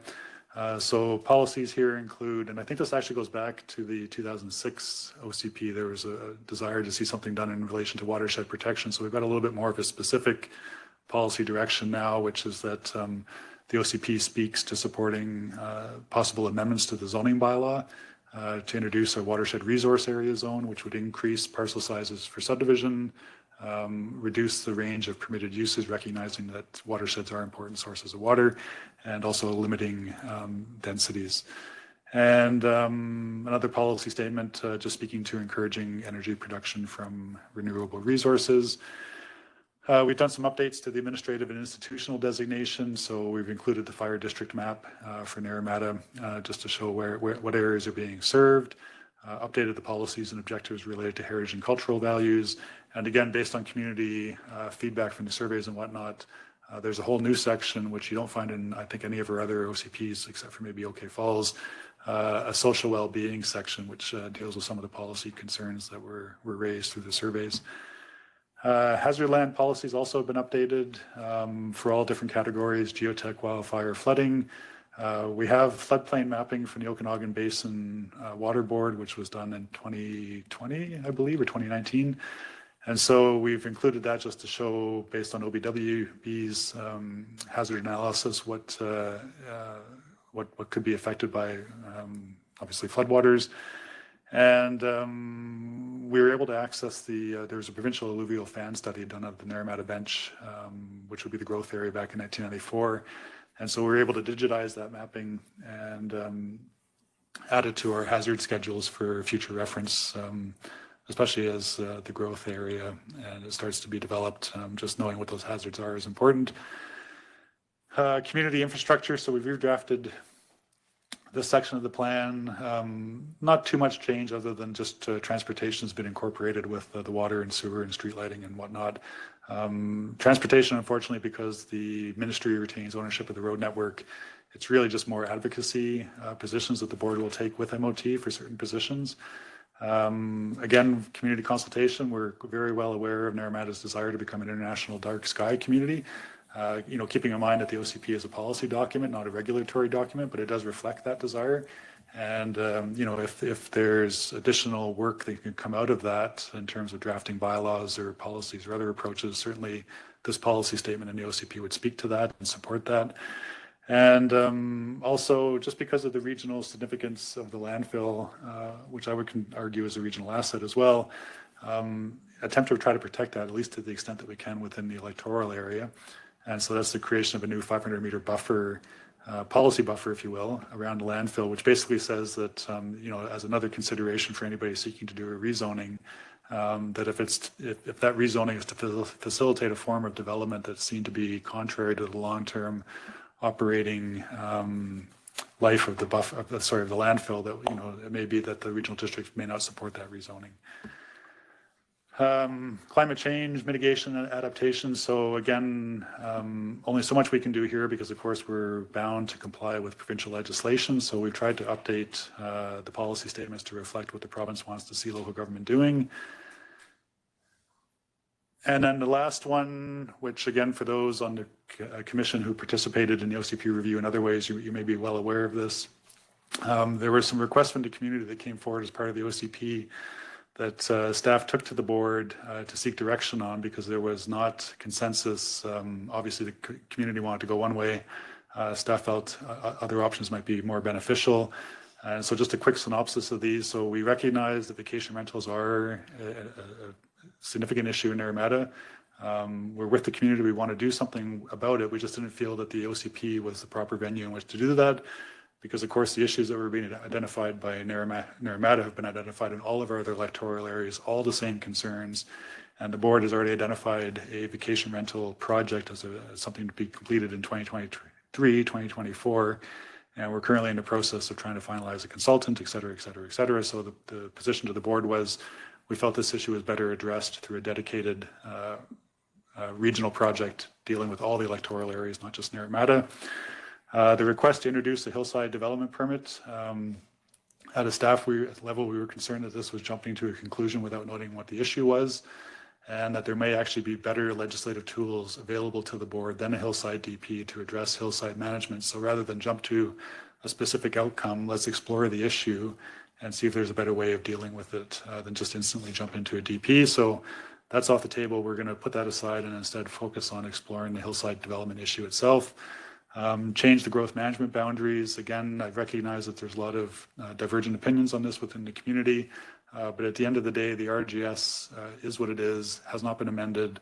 Naramata is a rural growth area, and we have to establish boundaries to reflect that. That's not to say those can't change in future, depending on what happens with the current RGS review, but at the moment, we have to be consistent, and we feel that what was proposed to the board is consistent. So that's off the table. And then there was a request to introduce a climate action development permit, which we asked the board not to do, primarily because we have a number of other projects that we need to get to. And we also weren't quite sure what the issue was that a climate action development permit would address. And similar to the hillside development permit, that there might actually be better ways to address concerns about climate action change. And from our perspective, that's primarily adhering to growth management objectives within the RGS and the OCP, and not letting development occur in ways that might be detrimental to that. So that's a quick overview of the OCP and some of the major changes from your current one to the draft one. Just for the APC's benefit, some background here in terms of where we've been, where we are today, which is the green arrow, and what comes next. So there has been a lot of consultation. We wrapped that up in August and presented first reading of the draft bylaw to the board on September 7th. The board requested that the APC review the bylaw and provide some input. So here we are today. And once we have the APC's recommendation, and I should have put tentative, but ideally we'd like to turn around with the APC's recommendation and bring it back to the board along with first reading for consideration on October 19th, which would be the board's next regular scheduled meeting. And then depending on how that meeting goes, potentially we're into a public hearing, which the date would be determined at some future point, or we're back into more work on the OCP, but that's to be determined by the board. So that's it for my presentation, and I'm happy to answer any questions that the members might have. I have a odd question to do with the water shed protection. Does that have anything to do with water licenses that are put into that area? No, that falls under another body? Well, that would be provincial approval. That's and, provincial. Yeah, we wouldn't have a say over it. And I've mentioned in other meetings and maybe even at this APC, like there's certain things that the province won't let us as a local government get involved with, right? So generally agriculture, mining, forestry, that kind of stuff. And the watersheds are based on existing provincially designated community watershed areas. And those are generally, not always, but generally Crown land, right? So the vast majority of those watersheds will be under provincial control. And because they're under provincial control, if the province is issuing approvals or permits for logging, extracting resources, et cetera, we can't regulate it, but we would flag for the ministry, or whichever one it is, whether it's forestry or mines or whatnot, that we are aware this is a watershed area and we'd like to see measures taken to approve it. But for the most part, we don't put privately held parcels into that watershed zone. Okay, no, just wondered where they fill in that. I have a question concerning the timing of the RGS. Yep. I understood on August 3rd that the board voted to have Naramata removed as a growth area. And so I asked for the paperwork about it. I have 2 points on that. So maybe let's deal with the first point first. So that it's going to be rural residential, not a growth area. Is that correct? I have that straight from August 3rd? Yeah, I mean, but the only point I'll add is that's not really before the APC today, right? Yes, but it's quite important because the OCP is supposed to follow the RGS. And I understood that the RGS on August 3rd was voted by the board to be Naramata Area East to be rural residential, not a growth area. So what's happening with the RGS? Like when is that? So we're in the process of redrafting the amendment bylaw to reflect what the board's direction was. And then also to show the board that if this is the direction it's going, and it's not just for Naramata, because of course Cleedon was asked to be removed as well. Yeah. And if we do all these other changes in terms of replacing because there is a primary growth area, but that's going to be basically transitioned into just a growth area, which would be the main category. So not much change there. But with the other categories, if we're making the changes that the board has requested, here's what it's going to look like in terms of OCP amendments, right? Which I was trying to get at when I was doing the presentation, that we've had to draft the OCP based on the current RGS, but we recognize that what comes out of the RGS review is probably going to result in changes, not just to Naramata's OCP, but all the OCPs for the Okanagan electoral areas, right? So the timing isn't such that, like, knowing that the board has voted that Naramata, I'll call it Naramata Area E interchangeably, but that Naramata is a rural residential area, can we not now have our OCP reflect that?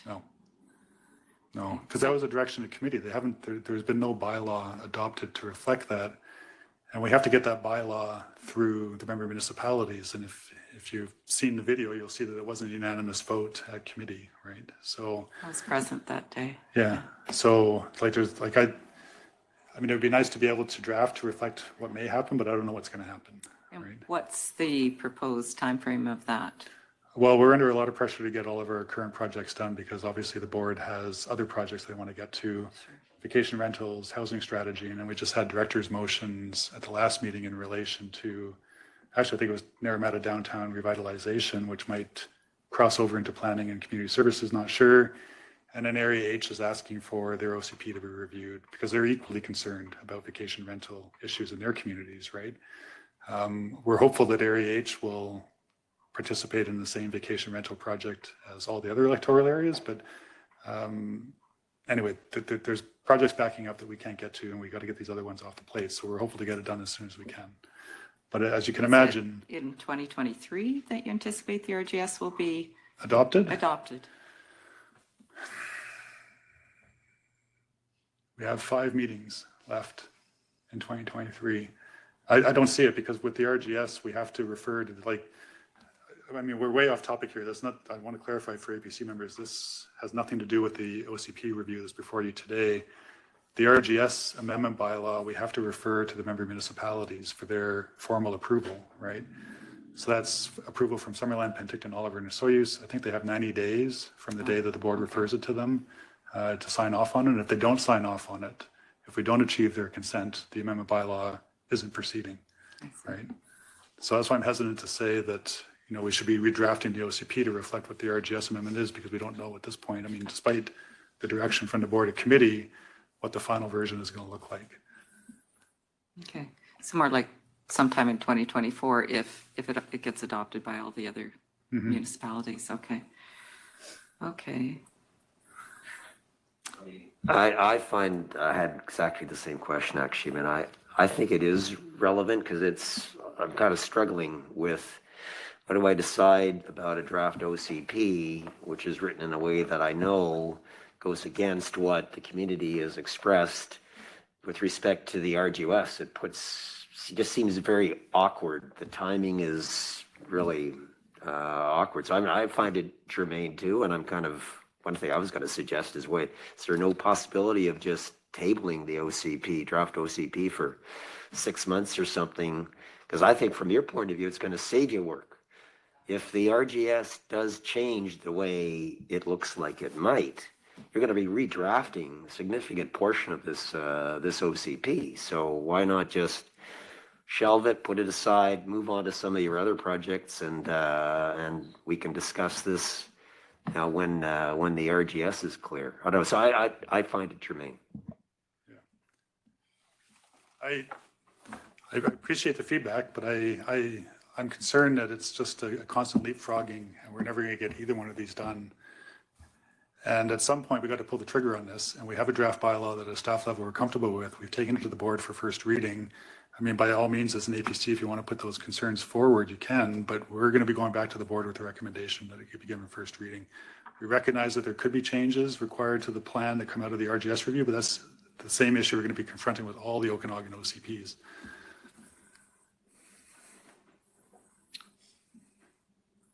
I have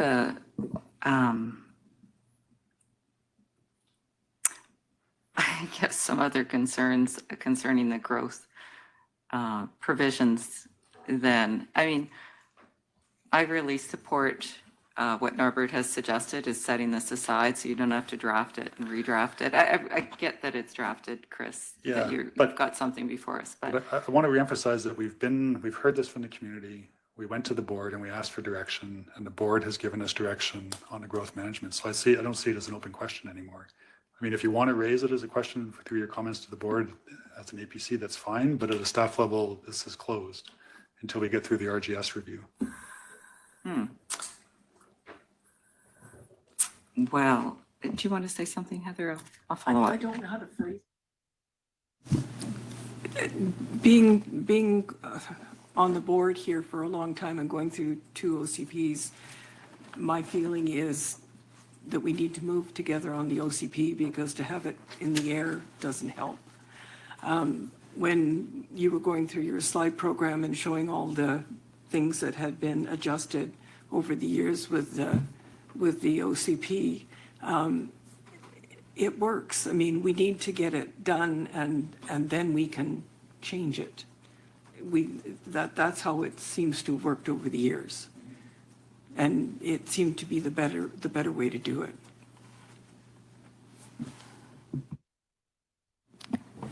My only comment stems from, I mean, I look at OCPs pretty much every day with work. I come at it a bit of a different perspective.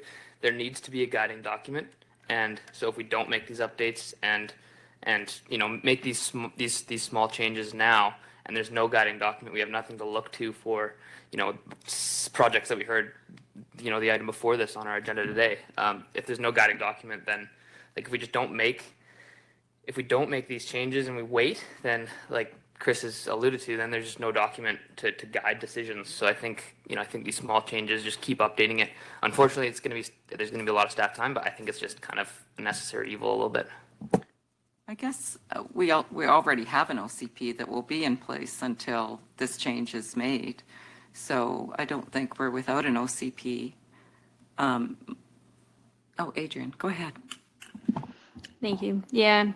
So where I'm kind of at is kind of in that middle position where we talk about we want to limit the growth and we're worried about how that's going, but our current OCP doesn't have a growth boundary. So where I'm challenged right now is that if we can get this document through, we have a growth boundary, which then the province will see. So if any other further subdivision comes forward, they're going to know that we don't want it. Right now, if we stay with our current one, then we're going to continue to see the growth that we have because we are technically designated as a growth area. And so I'm caught in this spot where listening that we don't want the growth, but without the designated growth boundaries, we don't have that protection in place. I guess, do you have more to say? Oh, I hear what you're saying there. I guess what I see when I look at the map on page 25 or whatever it's on right now, and the growth areas A, B, and C, is they're meaningless growth boundaries because, in fact, that area is flanked by agricultural land. And that growth boundary is huge. I mean, it's the entire village and all the flanking areas, all the way up the Hayman Road plateau, if you want to call it that. And so, like, our village is already limited in its growth by the fact that agricultural land reserve flanks the village. And that's where they put the boundary. Well, that's where we have the upper and lower portion, right? So that the lower portion is large, yes, because it's that part that isn't ALR, and then you have that band that is ALR, and then you have that upper portion. And we also have, I made sure to put in there that we have Falcon Ridge. So right now, those aren't in our current OCP. So without even those being identified, we leave the almost entirety of Area E to be a growth area. That includes Falcon Ridge and Indian Rock. So you're saying it includes the hillside? Yeah. Okay. So well, that's a concern for sure. yeah. So if we can get the upper and lower Naramata part in there, then that's what's going to help limit that growth up on the hillside. When the feedback went to the community concerning the RGS, which was really the same as the existing growth areas that have been put into the OCP. So the RGS proposal was that we have a VSA, village settlement area, that covers the village area of Naramata. There was tremendous feedback, 97% opposed to that. And now we're facing a document that's supposed to be our community vision and the blueprint for our future that sets out the entire village area plus some as being growth areas. So I guess what I'm saying is, I think if we're going to listen to the community feedback, which we should do, then the growth containment maps should be much smaller.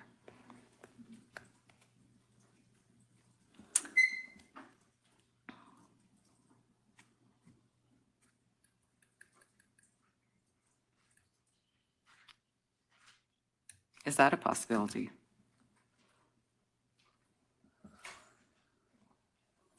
Well,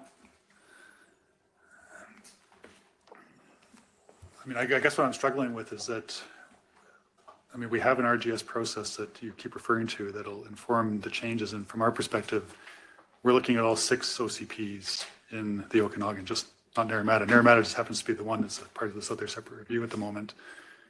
We feel that the separate review has established a growth boundary that's consistent with the RGS as it's written today, right? Well, it's an arbitrary line that you've drawn on a map. It's designated Naramata as a rural growth area, right? But the I'm talking about the growth containment boundaries in the new OCP. That's what I'm talking about too. Right. So that boundary could be anything. But you're taking issue not with the current RGS, you're taking issue with a draft of a potential amendment bylaw that has not received approval, consent, or adoption. I'm talking about the OCP.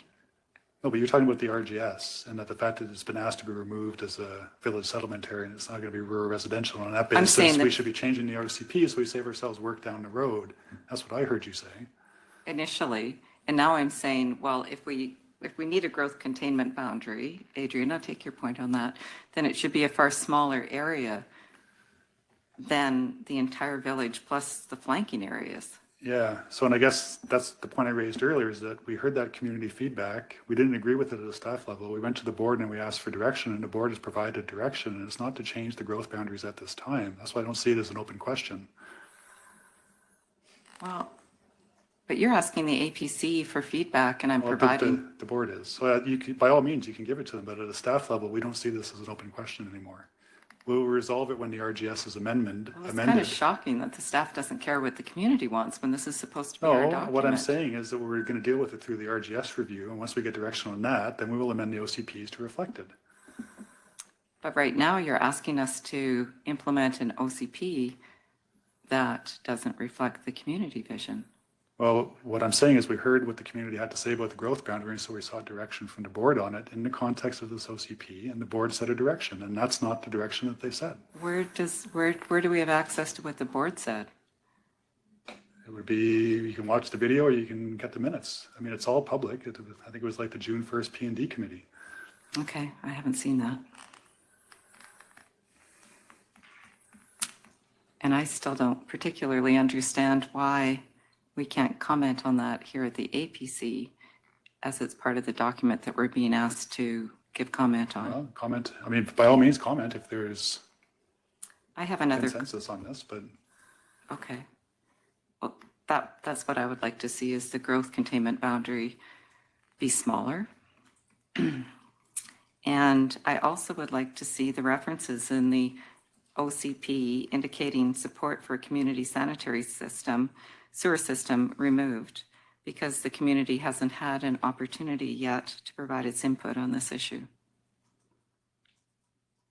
And I think- agree with that as well. That was another one of my points too. I think whatever consultation has happened with the community about community sewer, I don't think there's nearly enough information been given for the community to consent one way, make any kind of informed decision about whether they're consenting to it. So that's also an issue for me.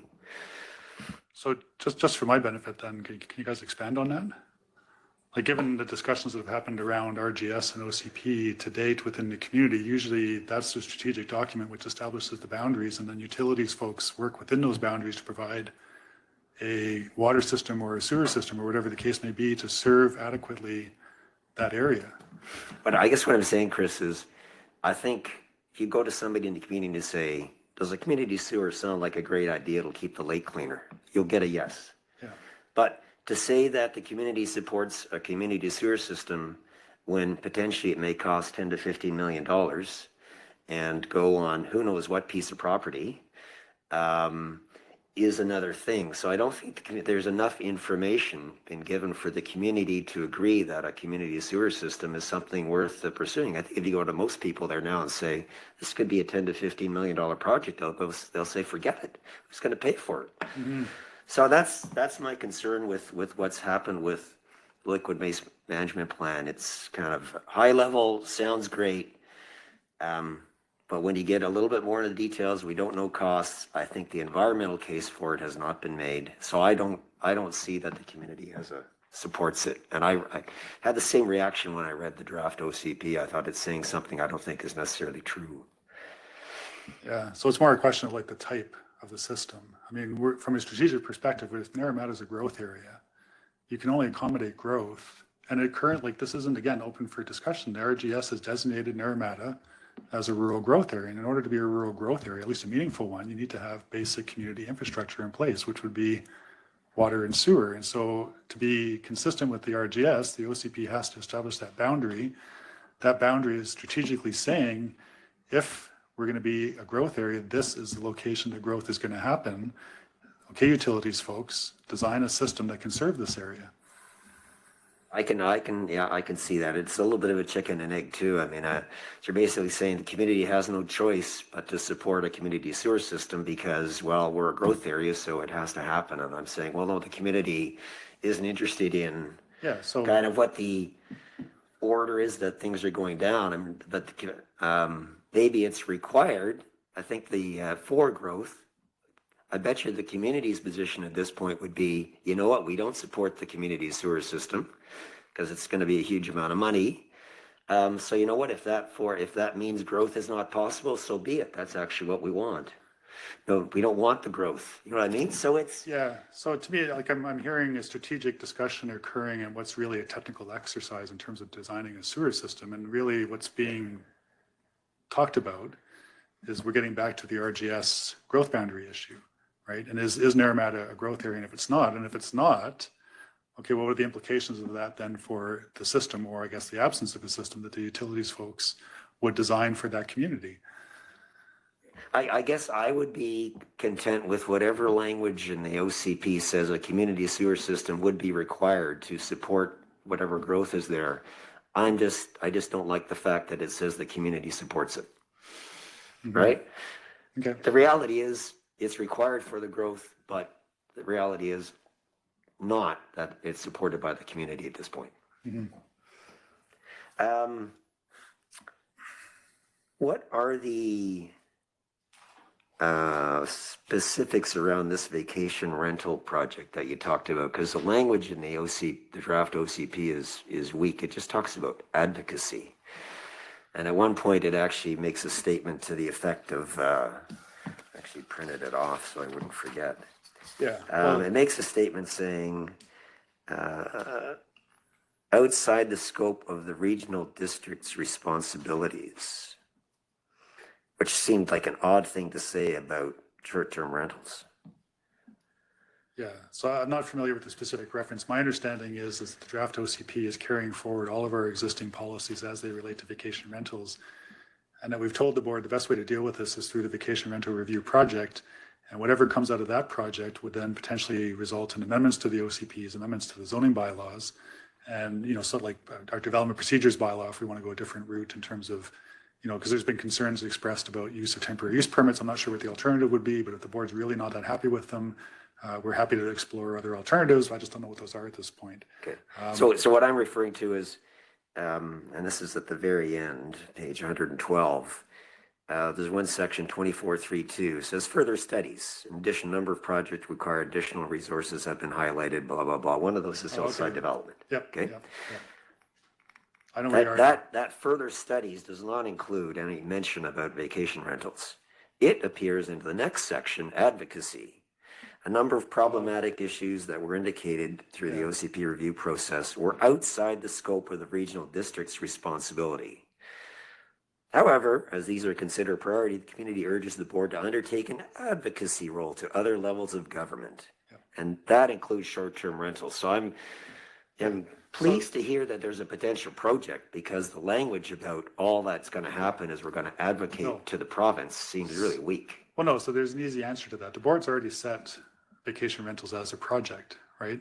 Okay. So why would not yours, but why would, we wouldn't put into the area EOCP then another request to do another vacation rental project. It's already been highlighted as a project for 2023. We have funding for it. We've done the RFP.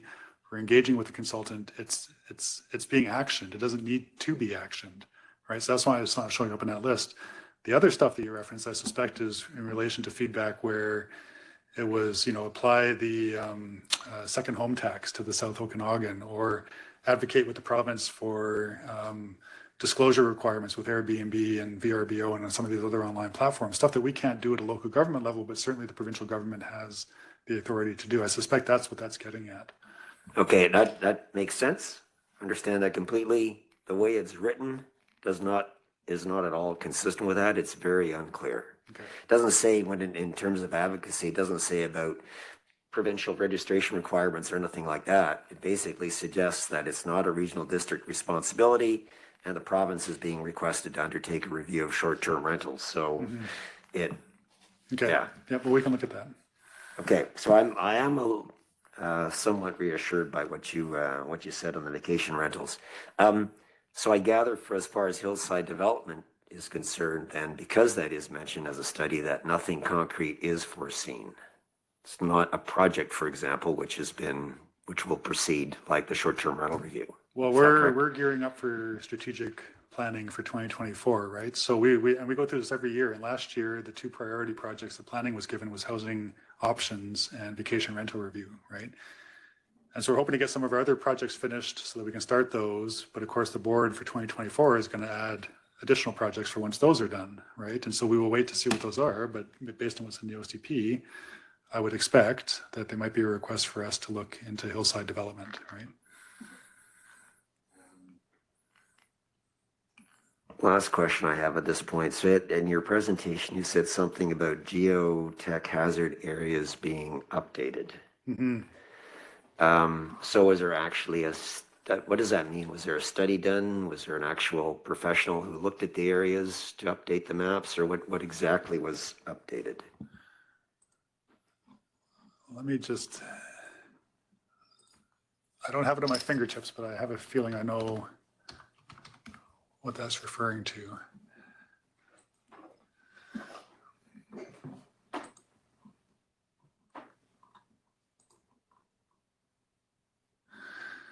So if you look, I mean, so sorry, just so everybody's aware. So I've quickly gone through to our regional bylaws page, and if you haven't visited this, I mean, obviously not every single bylaw that the board has ever adopted that's currently active is listed here, but the main ones are. And so for planning, we have all of the official community plans listed out, RGS, zoning, et cetera.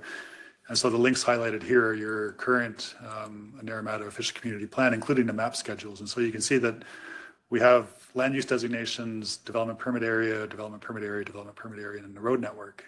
Nothing on hazard lands. But if I go to one of our more recently adopted OCPs, which would be Area F in 2018, we have hazard lands schedules listed as well. So with the draft OCP for E, we have similar hazard land schedules proposed. Unfortunately, the information we have for the geotechnical hazard land map is not new. It's based on the original 1970s mapping by Runca that we've been using for decades. It's just we're building it, formally incorporating it into the OCP now. Yeah.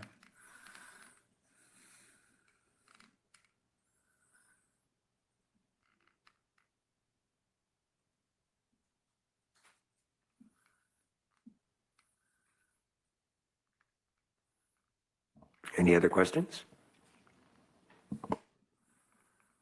I have a question. So the hazard lands that we're now incorporating into the bylaws, which I think is a good idea, does that affect zoning at all? No, it's just letting us know that that's a piece of land that is viable to a hazard. Yeah, it wouldn't affect current zonings of parcels, but if there's a rezoning application that comes in and we have access to these hazard schedules now, we can formally say that, you know, maybe as part of your application, we're going to request a geotech assessment, a wildfire hazard assessment, and maybe a steep slope assessment, or well, that might be able to be combined with geotech. And we can say to them, look, we're asking for this because we know that you're in a geotechnical area or this other hazard area. And we know that because we have mapping that we rely on for OCP. And the OCP speaks to discouraging redevelopment that places people in hazardous areas. And so we believe this is a hazardous area. You know, you should be giving us at a minimum some confirmation or comfort that this can be adequately developed, right? So that's generally how it works. So it's a better tool for the land to let us know what's actually happening. Yeah, so it wouldn't affect current zoning, but if you're seeking to do a rezone and you happen to be in one of our hazard areas, it might be an additional issue to be addressed, or it might actually not work with what you're proposing if it's deemed to be unsuitable, right? Yeah. Because of steep slopes or hazard or wildfire or whatever, so. Okay, thank you. I have another comment. On section 7.2.1.1, it says that the board supports the infill and densification through introduction of multifamily residential development, e.g. townhouses and low-rise apartments. My comment is that, you know, the community has spoken pretty clearly about not supporting this, and I would like to see that removed. Okay, so I'll remind the APC that you need to take a vote on this stuff, right? Like, we just can't respond to comments. Like, you have to pass a resolution as a group. I was just Yeah, okay. raising it as a comment and Sure. addressing it to you, Chris, but I guess I'm addressing it to all my fellow APC members and wondering if anyone else wants to have a conversation about that.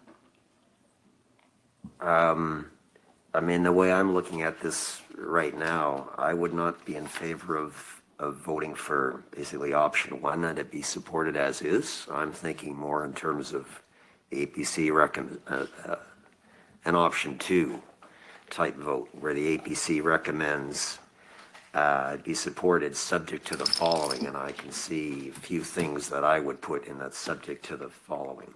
So I don't know where the other APC members are sitting, but I think that's worth discussing for sure. I support that idea as well, and I think we should have that conversation.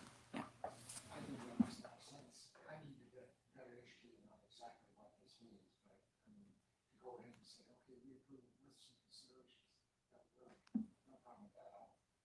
So that kind of raises another question. Is this something that we think we can actually get done today, or would we rather come back at this month from now once we've had a chance to think about what those, exceptions would be? Does the APC always have to, can we just get together as an APC and talk? Can we just get together as the APC and talk? Instead of having planning and all the input? I'd like to see us. Short answer is no, absolutely not. It's a public meeting. We have to notify it. It has to be available for anybody who wants to see. Like, it's just, please don't go there. I mean, we've had APCs, anyway. Yeah. Could we call a special meeting that would still be, it'd still be open and public, but you could call a special meeting that is in a, a couple weeks or whatnot, and just have that on the agenda, but it'd still be a public meeting. And I think that would work from my point of view. I mean, I'm thinking I'd like to have a chance to kind of jot down, maybe some other people would too, what those kind of exceptions would be, right? How, even just the wording, right, for what the resolution would be. So that would give us a chance to think about it a little bit and come to a meeting like that in a couple of weeks with a concrete suggestion that we can vote on. That sounds good to me. I mean, you could defer consideration to a special meeting on, like, if you want 2 weeks' time, October. Well, if you did it on a Tuesday, it would be the 24th, but if you want to do 2 weeks, had your meeting occurred yesterday on a Monday, that would be the 23rd of October.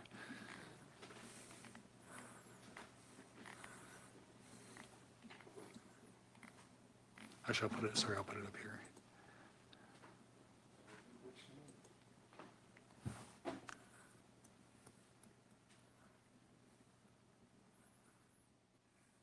Either date's fine by me.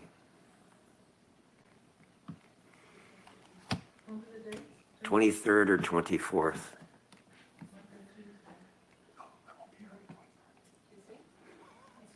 Does it, I already have a meeting on the 24th. how's the 23rd?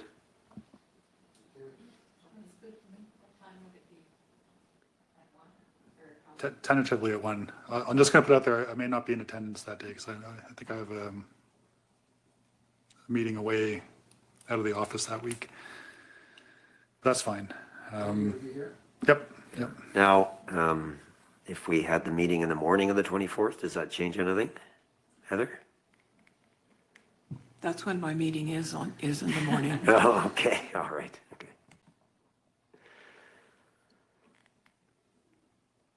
All right. So I guess we'll go with the 23rd.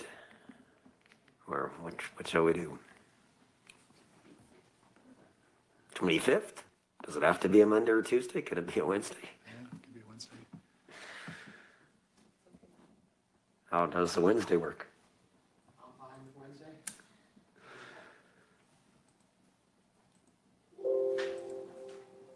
Cam, does that work for you? Yeah, sure, that works. Yeah, that works. What sort of time? 1-ish? I would defer to RDOS and when the room's available. I don't care.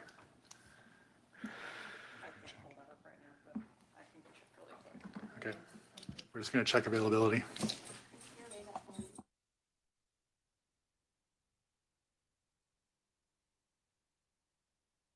Just so everyone knows, I've already made notes on things that were suggested already, so I will be able to, yeah, I can't put them in these minutes if they're not going to be moved, but I can let you know, I can just polish the words and send them by email to everyone. Thank you. Yeah.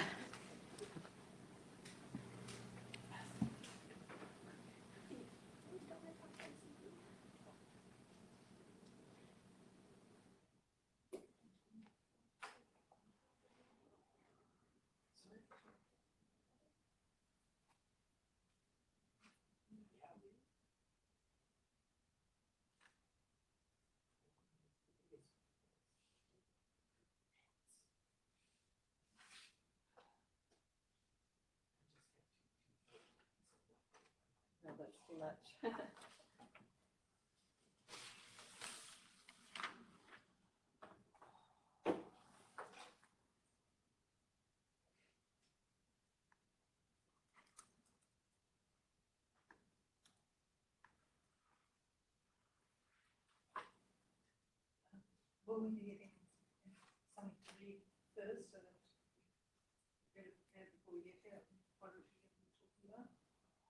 Well, I mean, I had in mind that, if we did have suggested wording for the motion, that I don't see why we can't email each other, could we? I mean, certainly you can discuss Yeah. stuff in your own time. It's just if you're coming together as a group and passing a formal resolution that you want the board to consider, it has to be in an open meeting, properly notified, and, we post all the information online so people can see it, because obviously the decisions you might make could impact people in Naramata, and they want to know how, where did this happen, et cetera, so. Okay, so for the 25th, the options are 12 or 3 p.m. Either's fine.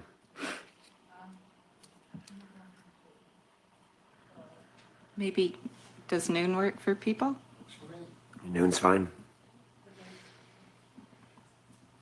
Was that?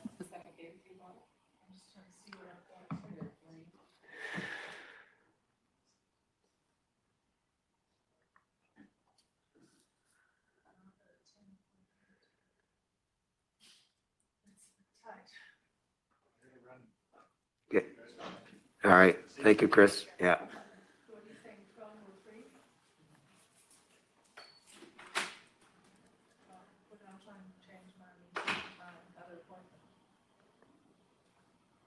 Okay, so we'll go with noon. Noon on the 25th? Yes. And so Heather, then if you just email us the, your notes, I then we will. can, It's there now. So Yeah. then we can work on it. All right. So October 25th at noon. I think that's it then, right? So I think we can adjourn today's meeting.